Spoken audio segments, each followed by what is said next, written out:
Our current understanding is that the gold standard of ADHD treatment includes medication. However, medication alone is not enough to live your best possible life, or even your longest possible life. As a group, people with ADHD don't live as long as their peers without ADHD, anywhere from 6 to 12 years less. Imagine how much good stuff you can miss over that amount of time. Keep listening to learn what you can do to overcome this longevity gap. I'm Alex Delmar, certified ADHD coach and person with ADHD. Welcome to Thoroughly ADHD, where I share what I've learned to help other people with ADHD enjoy better lives. A shorter lifespan seems an obvious outcome when we consider health-related behaviors associated with ADHD.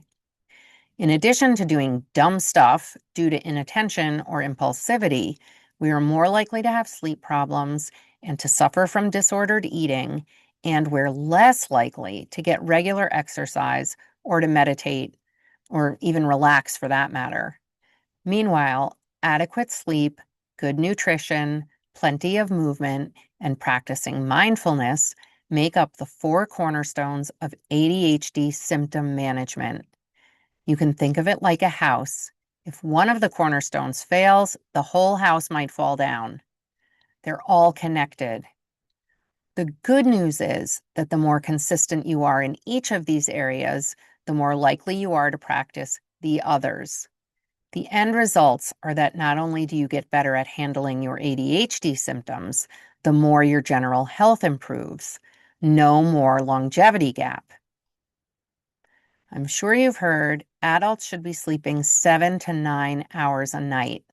Among other health issues, sleep deprivation has very negative effects on the brain, causing problems with memory, impulsivity, regulating emotion and attention, impulsive behavior, and bad judgment. Come on, people. Knowing that lack of sleep causes these behaviors in people without ADHD, anyone who is serious about managing their symptoms will prioritize getting enough sleep.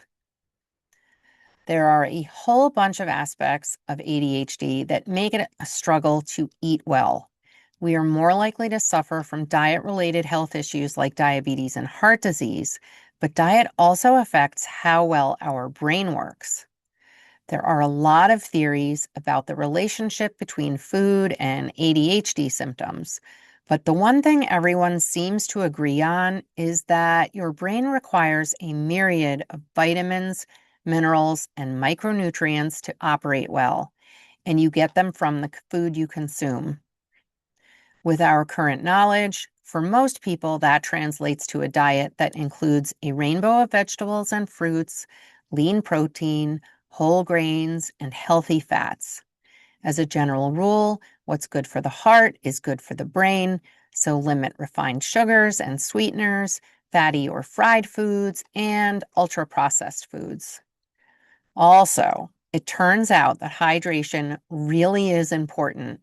So that joke about reheating your tea 15 times or forgetting to fill your glass of water for the entire day, it's not really funny.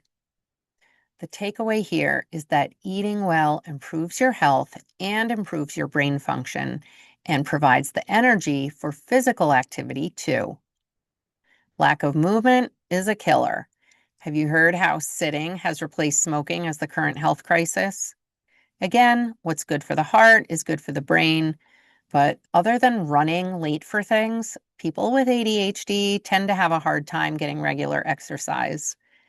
Getting some sort of movement in every day will not only improve your general health, there is a ton of evidence that aerobic exercise actually mitigates ADHD symptoms and is especially beneficial before any activity requiring an extended period of concentration.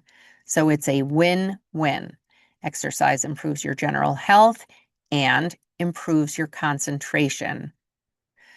Mindfulness is the 4th cornerstone. Practicing mindfulness by slowing down, paying attention, and fully engaging in whatever you're doing in the moment can decrease distractibility and impulsivity and improve emotional regulation and self-awareness, directly addressing struggles familiar to those of us with ADHD. It also has direct effects on your health by reducing stress, another current health crisis, and improving sleep quality. So now we've come full circle. I hope you can see how addressing these 4 cornerstones, sleep, nutrition, movement, and mindfulness, will not only improve your ADHD symptoms, but might also help you enjoy a longer life. Your time is valuable, so I hope you found this useful and that you'll come back for another episode of Thoroughly ADHD. Thank you.